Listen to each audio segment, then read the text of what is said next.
കോഴിക്കോട് മണ്ഡലത്തിൽ ആദ്യഘട്ട പ്രചാരണം പൂർത്തിയാക്കി സ്ഥാനാർത്ഥികൾ. നാമനിർദ്ദേശ പത്രിക സമർപ്പിക്കാനുള്ള തീയതി അടുത്തതോടെ പ്രചാരണം കൊഴുപ്പിക്കാനുള്ള നടപടികളിലേക്ക് കടക്കുകയാണ് മുന്നണികൾ. മൂന്ന് മുന്നണികളും ജയത്തിൽ കുറഞ്ഞതെ ഒന്നും പ്രതീക്ഷിക്കുന്നില്ലെന്ന ആത്മവിശ്വാസമാണ് പങ്കുവയ്ക്കുന്നത്. മറ്റു കൂടുതൽ വിവരങ്ങളുമായി ഞങ്ങളുടെ പ്രതിനിധി പ്രബൽ ചേരുകയാണ്. പ്രബൽ, എന്തൊക്കെയാണ് മറ്റു വിശദാംശങ്ങൾ? അഭിരാമി, കോഴിക്കോട് മണ്ഡലത്തിൽ മൂന്ന് മുന്നണികളും അരയും തലയും മുറുക്കി തെരഞ്ഞെടുപ്പ് പ്രചാരണത്തിലുണ്ടെങ്കിലും പ്രചാരണത്തിന്റെ ചൂട് വലിയ തോതിൽ ഉയർന്നിട്ടില്ല.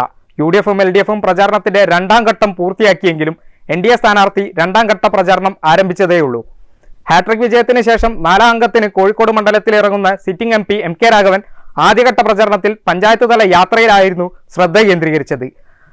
യാത്ര പൂർത്തിയായതോടെ രണ്ടാം ഘട്ട പ്രചാരണത്തിന്റെ ഭാഗമായി വിവിധ സ്ഥാപനങ്ങൾ, കോളേജ് എന്നിങ്ങനെ നേരിൽ കണ്ട് വ്യക്തിപരമായി വോട്ട് ഉറപ്പിച്ച് സമയം കണ്ടെത്തുകയായിരുന്നു അദ്ദേഹം.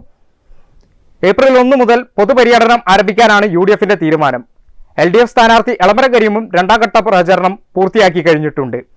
പരമാവധി വാർഡ് തലത്തിൽ കേന്ദ്രീകരിച്ച് പ്രചാരണം ശക്തിപ്പെടുത്താനാണ് LDFിന്റെ ശ്രമം.